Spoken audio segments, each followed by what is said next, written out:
Do it. X-Men Apocalypse, Holmes. X-Men Apocalypse. We saw, we conquered. Hold that fucking X up. X-Men Apocalypse, son. Deuces. Deuces. Hey, y'all. PCK in the house. We're the Pop Culture Kings. I'm Tank. This is Ice. How's it going? They don't really care. Probably not.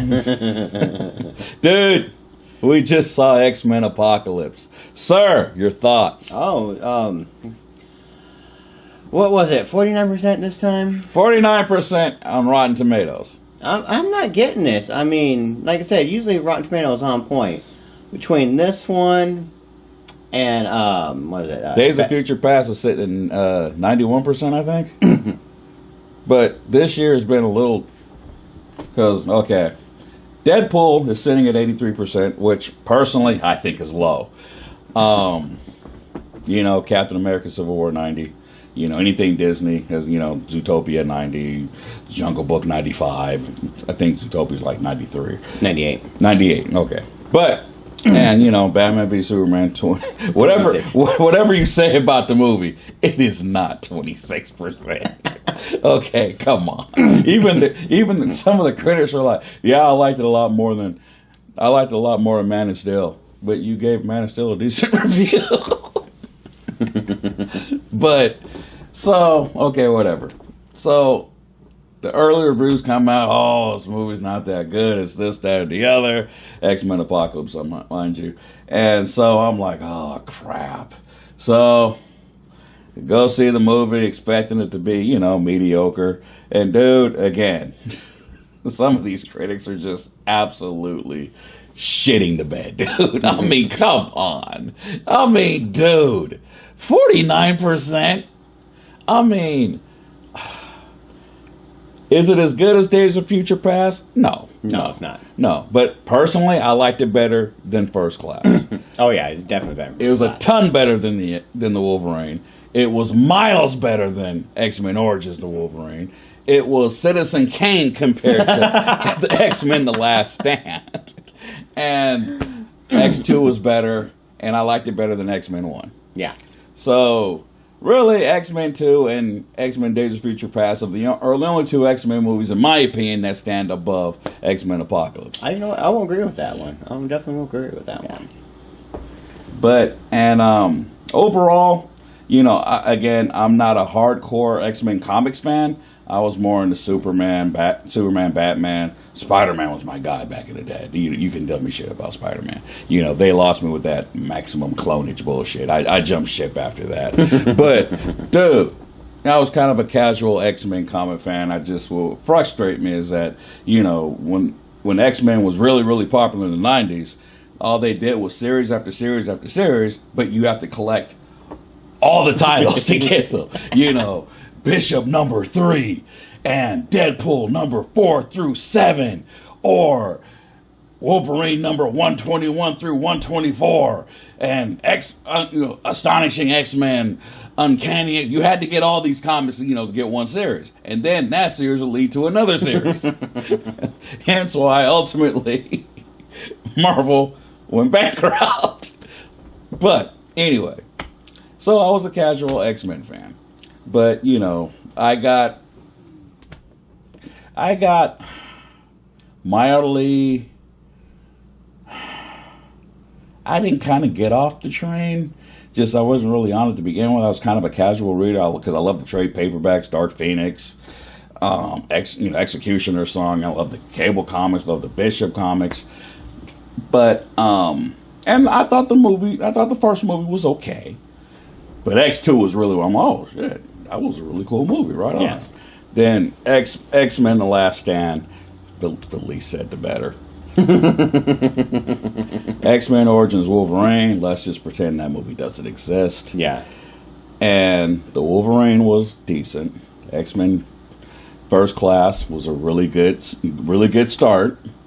And Days of Future Past was just right on. Awesome movie. So, even though the reviews were tepid, I was still excited because there was promised to me a really awesome Quicksilver scene, and I'm all about Quicksilver. Okay, I was one of the douchebags that thought Quicksilver was gonna suck in Days of Future Past. I'm like, Yeah, oh my, his costume was horrible. he looks stupid, and I didn't like the way the Sentinels look. And they shut me up about the Sentinels the first 5 minutes of the movie. I'm like, the Sentinels are fucking awesome. Oh my god! And then the Quicksilver scene, I'm like, that was probably the greatest thing I've ever seen. And, you know, I've seen women naked, too. And dude, it was up there. It was up there. So, so we're watching X-Men Apocalypse. Movie starts. Okay, really good start. It's really, okay, I'm interested because people kept saying the beginning was slow. And I'm like, oh, no. By the way, there will be spoilers. So, if you don't want spoilers, don't watch. But most of you aren't anyway, so it doesn't matter. So, dude. They're like, well, Apocalypse doesn't really do anything. He decapitated 3 men with sand. With sand.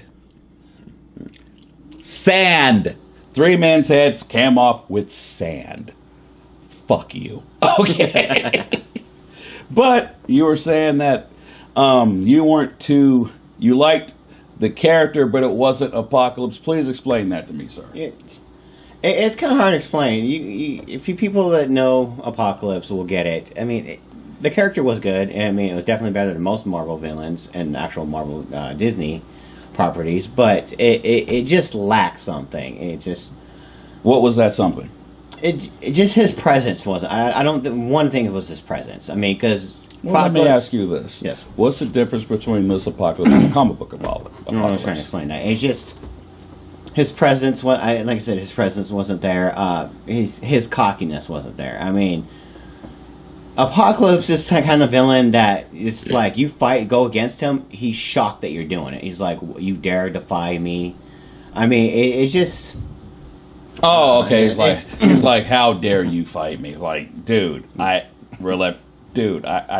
crap bigger than you. Yeah. What are you doing? Okay. Yeah, it's what's what I'm looking for? But yeah. To me, it just didn't capture his presence. I mean, it was arrogance. His arrogance and his presence. I mean, just like when you see him in the comic books or even the cartoon series, it's just he's like you just know he's there, and just everyone around him just kind of like falls to the background. He doesn't interact with people like he did in this movie. He'd never do that. Well, and obviously you're gonna have to change some things, but judging just from what you were saying in the story they decided to tell, that wouldn't have worked with the story they were trying to tell with the Apocalypse you're describing. Like I said, they can always tweak it a little bit, but I already knew they're gonna mess the character up because it is such a hard character to get down, especially in like movie form. Well, my issue with the comic book characters, in terms of Apocalypse and Thanos and who else? Hell, even Galactus. Yeah, Galactus, even Darkseid. I'm like, okay, who's who? Because they all look the same to me, especially Thanos, Darkseid, and Apocalypse. Big guys with big jaws, and I'm okay. Oh wait, who is that? Wait, who was that? Because he's a comic book layperson. I have comics, but I wasn't, ass deep in them for a long time. I knew Apocalypse was a badass, but I'm like, okay, which one is he? Is that one? Is that the one that's from space? No, Thanos and Galactus are from space. Where's Apocalypse from? It would always freak me out.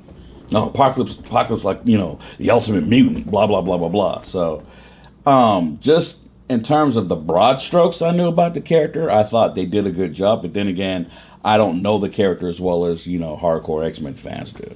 So just from a person who doesn't know the comics that well, I thought the villain worked. I really did. I liked what he brought to the table. Not trying to ruin too much spoilers, but when they were in like the dream sequence, how he got bigger. I mean, not the dream sequence when and they were fighting in the mine. Yeah, the mine battle. I would have liked to see that. I would like to see that more. I would like to see them fighting more, actual fighting. Mm-hmm. Not ever just shooting stuff at him and him growing bigger and using like different his weapons. I mean, he didn't use none of his powers that he has, so that was kind of weird for me too. I took it as when I took it as especially when Magneto was fighting him, that he was like toying with them in a way.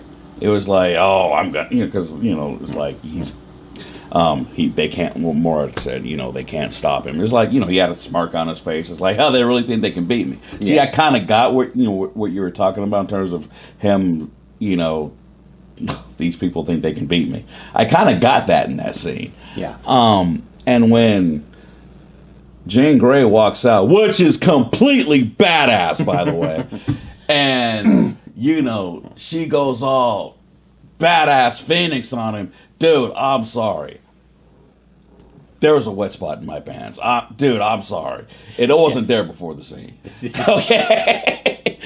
She comes out, and even he's like, all is revealed. Yeah, son, you just got Dark Phoenix, okay?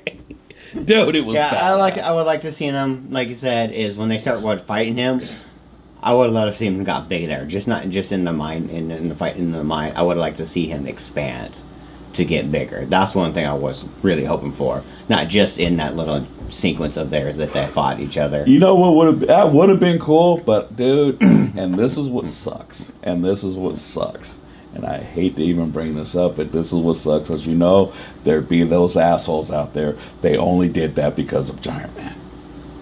What now? They only did that because of Giant Man in Civil War. There'd be those assholes out there. Oh, they only did that because of Giant Man in Civil War. Who gives a fuck why they did, as long as they did it? Who cares? The movies are like a couple weeks apart. I mean, it takes years to do. Yeah. It takes months and months to do that shit. Years, Come dude. on. Yeah. But wait, you're laughing because I'm right. Oh yeah. But I feel you. He instead of, you want to see more. Yeah, I wanted to see more of actual Apocalypse, which I didn't think I was gonna see. It was still, don't get me wrong, it was still a good version of Apocalypse for the movies, but for your hardcore fans of X-Men, you'll definitely see it. Well, I liked what the director, Bryan Singer basically said, that this is essentially the first X-Men movie, and when the movie ends, I kind of feel where he's coming from, because you see a lot of stuff in this movie that you're like, God, I've always wanted to see that. You know what I mean? But I think personally, given what you're talking about with Apocalypse, for them to do that, in my opinion, they would have needed to do it in more than one movie. I think they should have done, if they're going to do Age of Apocalypse, because when they first announced Apocalypse, I'm like, how are they going to do that in one movie? Because again, even though I'm not a huge X-Men comic book character, I'm a comic book fan. Duh. I really, really, really, really, really understood how big Age of Apocalypse was. I knew how big that was. And granted, I loved what how Marvel Disney pared down Civil War to a Captain America movie, because you remember how gigantic that was. Yeah, that was a huge one. But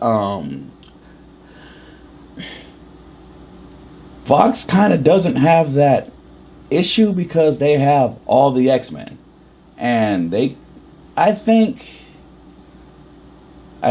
Bryan Singer is really anxious to get to the X-Men in the 90s, because they're talking about going to space in the next one. The end credit scene, come on, Mr. Sinister, come on. Spoiler alert. I said that from the beginning. If you sorry. Spoiler alert, spoiler alert, spoiler alert. Mr. Sinister was hinted at in the post-credit scene. Awesome. So, overall, if I were to give it a letter grade, I'd give it a B. A solid B. And in terms of a number grade, I'd give it a solid 8. In terms of a 1 through 5, I'd give it a solid 4. I really enjoyed it. See, covering all my bases. I really enjoyed it. Coming from the person who's not the biggest X-Men comic book fan, I have a lot of cool X-Men comics. but I'm not like this guy. I'm not a super X-Men fan, but no, I will say this though: it's gonna piss a lot of X-Men fans off. I already know that. Apocalypse was good. The character was really good. This is what I don't understand. Yeah, and I don't mean to cut you off. Getting back what you just said, it's going to piss off a lot of X-Men fans.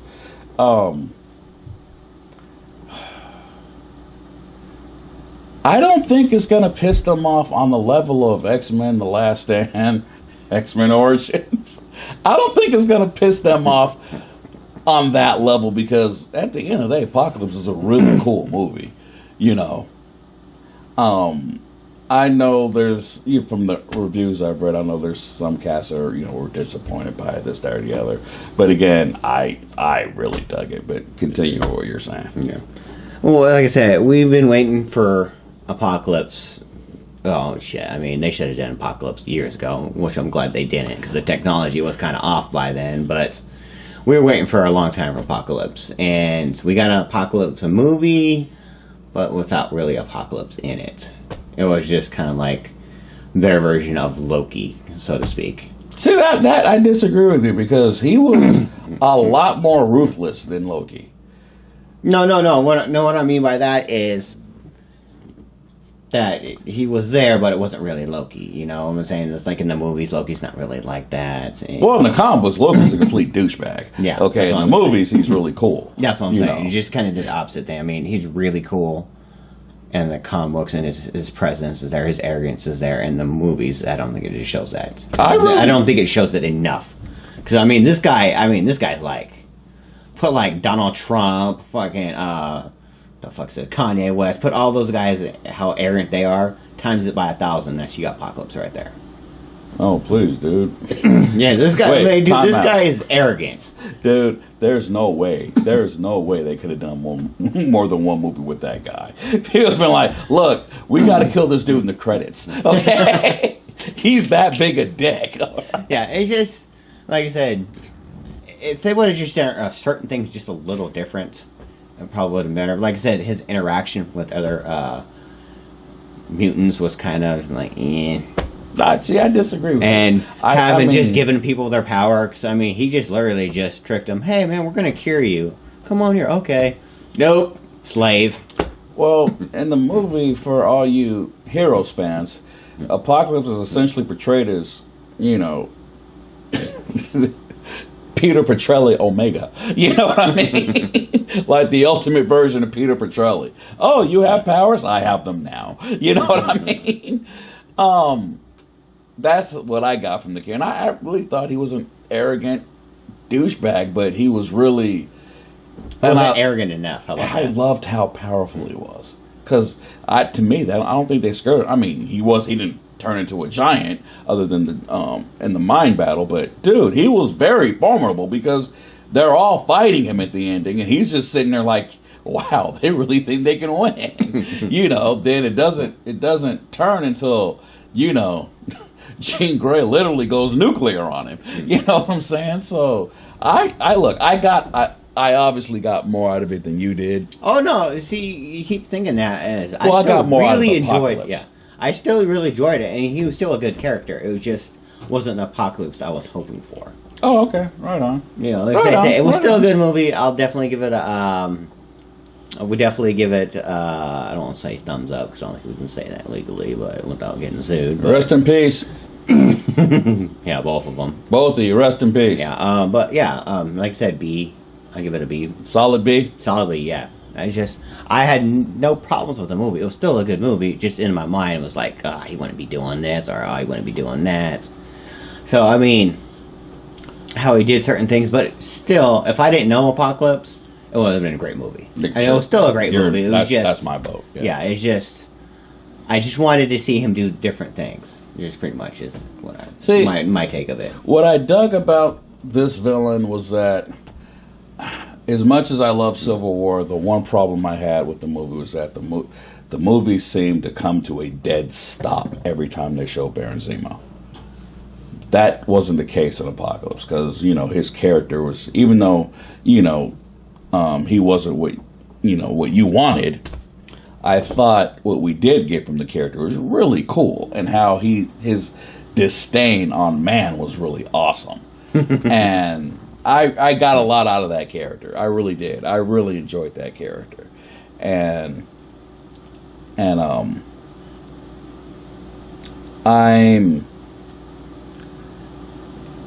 not bummed that they killed him, because Spoiler. I've been saying spoilers since the beginning. You know what I'm saying? Well, you're not listening. So it's like, at the end of the movie, you're like, they kind of gave themselves no place else. I mean, they have to kill him. You know what I'm saying? He has to die, because if he still exists, yeah, he's gonna. Look, I exist to fuck up shit. Okay, but I kind of got why they did, and I really didn't. It really didn't bug me, because I've always been one of those that I don't really like them killing off major characters, and Yeah, I don't like it either, but unless it's really earned, because of all the bad guy deaths I've seen in comic book movies, the one personally, well, that was most earned, came from a TV show, and that was Jessica Jones season 1. David Tennant as Kilgrave. Again, spoilers throughout this whole show. Spoilers. By the end of that 13 episode run, you're begging for somebody to kill this guy. Please kill this dude. Okay. But once again, it's movies, so if they want to bring him back, they can easily bring him back, and no problem to bring him back. But hopefully, like you said, in the next one they want to go to space, and they're going to space. They're probably definitely going to do the Dark Phoenix saga. If they don't go to space in the next one, it'll be in the one after. But because I know they're setting up Mr. Sinister, and it's going to be hard to do Sinister up and Phoenix in the same one. Yeah, I think those are going to be two separate movies. But hopefully they do the Phoenix one first, because we need a Phoenix one, because they fucked that one up so bad. Well, look, dude, this Phoenix sequence in this movie bettered everything they did in The Last Stand. Okay. And thankfully, to Days of Future Past, all that stuff in The Last Stand doesn't exist anymore anyway. Yeah. Well, here's my thing now, real quick, before we wrap this up, because we need to wrap it up, is if they do the Phoenix Saga and everyone's doing, Justice League Part 1, Avengers Part 1, I don't see why they couldn't do the whole Phoenix Saga in 2 parts. Take it out of the Earth, like they said, want to go into outer space, whatever, and do the whole Shi'ar thing. Yeah, they spread that shit out. Do 2 of them. I mean, I know a lot depends on how successful this one is. Oh yeah, and you have the ultimate backup plan, because Deadpool gave Fox something they didn't really know they had. Yeah. And that's opened up New Mutants. That's opened up X Factor, and X-23 is going to be coming in soon. So, dude, it's a good time to be an X-Men movie fan. Okay, I know a lot of the hardcore comic book fans aren't big fans of the movies, and that sucks. But I'm a fan of the movies minus 2 of them. And but I will say this: Deadpool is still the best X-Men movie I've ever seen. It is. Do you agree? Yeah, it's pretty close. Yeah, and the last one was really good, though. I mean, X-Men: Days of Future Past. Yeah, dude, the roll cut was fucking awesome, which you still haven't seen. Yeah, I got stuff. Like Anyway, that is our jumbled, discombobulated review of X-Men Apocalypse. I liked it. He was underwhelmed. He was underwhelmed by Apocalypse. Oh yeah, I guess I don't know. I was hoping for something more. I knew they were going to fuck it up, though. I just knew they were going to do that, because it's such a hard character. I mean, it's just like Galactus when they tried to do it in Silver Surfer. And it's the Silver Surfer movie. That was horrible. I defy anyone to make Galactus not silly. Okay, because they're talking about a big giant dude with purple armor that eats planets. I mean, it's like, how do you not make that look stupid on a movie? I mean, if you crack that code, let me know. Okay, yeah. But I will say this. This movie damn near got a B plus A minus from me. just because of Psylocke's costume. Okay? Because I know a lot of people, oh, why is she wearing that guy? I'm like, it's comic accurate, whatever. Olivia Munn was awesome in the movie. Okay? Psylocke was a badass. And it just happened to help that she was ridiculously hot. Okay? Yeah. I mean, that almost bumped the grade up for me. Okay, I'm just saying. Yeah, so like I say, I knew I wasn't going to get the Apocalypse You wanted. I wanted, yeah, because that's a hard one to sell. I knew they were going to fuck that up. But compared to like the first shots of the pink purple and all that other crap, they went back and fixed it all. Mm-hmm. So I mean, it wasn't the one I wanted, but the one I got wasn't bad. So it was still great. So yeah, it was definitely still, go see it. Look, he was still a cool. Oh yeah, he was still a cool. cool. Yeah, he was still a cool villain. It just. It's like you said, some nerds want to nitpick certain things, and it's just how it was. So, and I'm not trying to throw Disney under the bus. It's just outside of Loki in the movies, they haven't done very well with the villains. That's a good example right there. What would be with Ultron? Yeah, I thought Ultron was gonna be awesome. Yeah, and it's just Ultron was completely underwhelming. Yeah, completely underwhelming. I mean, Apocalypse was still way better than Ultron. Yeah, he was. But he was. you had these high hopes for him. Yeah, and he just kind of just like. Okay, that I feel you. That I feel you. Okay, we are Pop Culture Kings. Look us on Facebook, Tumblr, blah blah blah, YouTube. Subscribe. We'll see you guys later. Team Psylocke.